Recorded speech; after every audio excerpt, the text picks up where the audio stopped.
नमस्कार, आप देख रहे हैं आज तक अभी तक न्यूज चैनल। आइए हम बढ़ते हैं आज की खास खबरों की ओर। दत्तनगर नगर रेलवे स्टेशन क्रॉसिंग के पास बनी अवैध गौशाला को नगर निगम ने हटाया। दत्तनगर रहवासी संघ 20 सावरकर नगर निवासी संघ ने किया नगर निगम की कार्रवाई में खुलकर समर्थन। इंदौर राजेंद्र नगर के दत्तनगर 20 सावरकर नगर के रहवासी संघ ने बताया कि जब से यहाँ पर ये बाबा जी आए हैं, उन्होंने जिस तरीके से अतिक्रमण किया है, हम लोगों को भी समझ में नहीं आया है कि ये पर किस प्रकार की गौ सेवा कर रहे हैं। हमारे यहाँ ये की महिलाएं जहाँ से गुजरती हैं तो बाबा जी ने के साथ वहाँ पर कुछ गांजा पीते लोग अबदर टिप्पणी करते हैं, उनको भी हम लोगों ने अनदेखा किया। लेकिन कुछ दिनों से ऐसी गतिविधियाँ वहाँ पर हो रही थी जो कि हम लोग नहीं देख सकते, ना ही बर्दाश्त कर सकते हैं। इसलिए हमने नगर निगम की शिकायत की। जब मैं वहाँ पर बताया कि इस प्रकार से बाबा जी ने हमारे क्षेत्र की महिलाओं के साथ हरकत करते हैं तो और उनको यहाँ से हटाने की कृपा करें। गौशाला की आड़ में अवैध गतिविधि चलने की बात भी आई है सामने। रहवासियों ने बताया कि हम सभी सनातन धर्म के लोग गाय की पूजा करते हैं, हमें गाय से कोई आपत्ति नहीं है, लेकिन ये बाबा जो यहाँ पर अवैध तरीके से गांजा भांग दारू का सेवन करते हैं, वे करते हैं, जिस प्रकार से रहवासी लोगों को रहना, बच्चों के ऊपर, महिलाओं के ऊपर जो भी प्रभाव पड़ रहा है, उसके खिलाफ हमें नगर निगम ने किसी भी प्रकार की कार्रवाई की है तो उनमें कुछ भी गलत नहीं है। हम सभी लोग को नगर निगम के साथ हैं। बाबा जी ने जिस तरीके से माहौल बनाया है, लोगों को उकसाया, हमारे वहाँ भी वही भाई सही भी है, वह सभी एक एक कर अगर रहवासी संघ के बात करके और उनकी पीड़ा के बारे में जानते तो उनका पता होता कि ये कार्रवाई सही है या गलत। रहवासी संघ ने सभी लोगों ने मीडिया के सामने बताया कि बाबा जी जब पहली बार आए थे तो एक गाय लेकर आए थे, तो अब हम सभी लोगों ने उनकी पूरी मदद की और उनको यहाँ रहने के लिए बोला। लेकिन देखते ही देखते बाबा जी ने रहवासी संघ की ज़मीन को पक्का करके अवैध कब्जा करके बहुत सारी गायों को लेकर आ गए। अब उसके बाद वहाँ पर जमन वाड़ा लगने लगा। लोगों ने का ये सब कह देकर दत्तनगर 20 सावरकर सरकार नगर के लोग एक होकर शिकायत करने गए। इंदौर से संवाददाता विवेक सिंह की। मेरे पास यहाँ पर कॉलोनी के रहवासियों द्वारा शिकायत की गई थी कि ये अवैध रूप से निर्माण कार्य कर रहे थे। आने जाने की समस्या चल रही थी और ये वैसे भी पुल बन रहा था तो वैसे समस्या ज़्यादा थी हमारे लिए। और धीरे धीरे एक गाय थी, वो धीरे धीरे बढ़ाते बढ़ाते वहाँ पे अस्थायी करते करते स्थायी निर्माण कर लिया गया, जिससे लोगों को मच्छर मक्खी पैदा होते थे। इसके पहले पूर्व भी हमारे यहाँ पे सुभाष जी ने उन्होंने भी शिकायत की थी और उन लोगों की शिकायत थी कि साहब कुछ अपनों किया जाए। तो मैं वीर सावरकर रहवासी संघ का अध्यक्ष हूँ। मैंने वहाँ पे जाके उनसे, जब ये रोड पे इन्होंने मटेरियल डाला हुआ था तब हमने इनको शिकायत की थी, बोले 2-3 दिन में हो जाएगी। आने जाने की समस्या थी सही हमें, तो उन्होंने वहाँ से हटाया नहीं, उसको 2-3 दिन बाद उन्होंने हटाया, तब तक बंद पड़ा रहा रास्ता।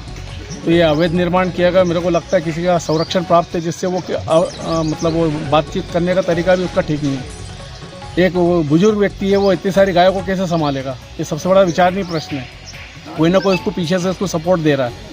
आज नहीं कल कौन सपोर्ट दे रहा है, क्या लगता है उसको? मेरे को नहीं लगता, पर राजनीतिक संरक्षण कहीं ना कहीं से प्राप्त है इसको। तो वो व्यक्ति क्या है कि छोटी सी जगह को रहते हैं, पहले तो दया नाम से कि चलो एक बुजुर्ग व्यक्ति है बैठा हुआ है, धीरे धीरे 1, 2, 3, 4, 5, 6 वो आने जाना भी लोगों का लगा रहता है। दूध के व्यापारी भी वहाँ अंदर टंकी खड़े करके आते जाते बैठते हैं। मालूम नहीं असामाजिक तत्व है क्या, हमें नहीं मालूम, उसकी जानकारी नहीं है।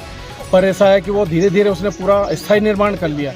अब वो लोगों को असुविधा हो रही है तो उसको किसी भी तरह से हटाया जाए। नाम बताएं। वीरेंद्र सिंह बघेल, वीर सावरकर नगर रेती मंडी अध्यक्ष।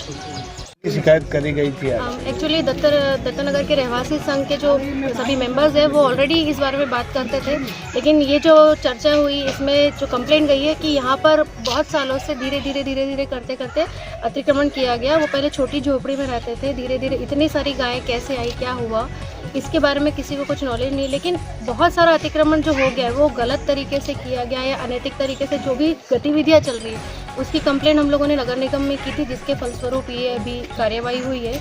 और हम लोग सभी चाहते हैं कि गौ माता का संरक्षण किया जाए, उनको प्रॉपर तरीके से जो भी उपचार चाहिए स्थानांतरित करके नगर निगम द्वारा उनका उपचार किया जाए। किसके द्वारा कब्जा किया गया? ये बाबा जी जो है पहले से जो छोटे से झोपड़े में रहते थे, अभी धीरे धीरे इतना उनका नाम तो नहीं पता, बट वो एक बाबा जी है, उन्होंने पूरा इसको भी हैंडल किया हुआ है। नंदिता मेरा की कार्रवाई यहाँ नगर निगम द्वारा की गई। नगर निगम ने जो हमारे रहवासी संघ के माध्यम से कंप्लेंट की गई थी कि अतिक्रमण हो रहा है वहाँ गौशाला के स्थान पर, तो हम सभी चाहते हैं कि गौ माता की हम जैसे सेवा करते हैं, हम सभी उनका पूजन करते हैं, हम अभी भी उनको सब भोजन और सबकी व्यवस्था करते जा रहे थे, पर जो अतिक्रमण हो रहा है ये गलत तरीके से हो रहा है। इसको हटाने के लिए रहवासी संघ ने नगर निगम में कंप्लेंट दी थी। हम चाहते हैं कि नगर निगम गौ माता को उचित स्थान पर स्थानांतरित करे और उस स्थल को जिस भी तरीके से अच्छी तरीके से यूज़ कर सकते हैं वो किया जाए। किसके द्वारा कब्जा किया गया था यहाँ? ये तो अभी हमें ज्ञात नहीं है कि किसके द्वारा कब्जा किया गया है। नाम बताइए। आकांक्षा व्यास। कई सालों से ये बाबा जी के द्वारा मतलब कि एक गौशालाओं के नाम पे अतिक्रमण किया जा रहा है और अतिक्रमण के साथ साथ मतलब अतिक्रमण मतलब इतना बढ़ा लिया और पक्का निर्माण किया। कई समय पे हमारे द्वारा रहवासी संघ के द्वारा मतलब कि नगर निगम में शिकायत की जा रही थी। अभी कुछ अवैध गौशाला के नाम पे अवैध गतिविधियां वहाँ हैं, कुछ अवैध मतलब वो चल रही, कुछ हमारे यहाँ की 1-2 महिलाओं के साथ भी मतलब गलत व्यवहार हुआ और पक्का निर्माण कर लिया। सभी रहवासी वहाँ से परेशान रहे। गौ माता से हम भी हिंदू हैं, हमें गौ माताओं से बिल्कुल वो नहीं है, हम भी मतलब गौ माता पूजनीय है। हमने नगर निगम में यही एक शिकायत की कि भी मतलब अन्यत्र नगर निगम की गौशाला में इनको स्थानांतरित करें और जो सेवा होगी हमारे रहवासी संघ की ओर से भी हम सेवा करेंगे। सुनील शर्मा। तमाम महत्वपूर्ण खबरों के लिए देखते रहिए आज तक अभी तक न्यूज़।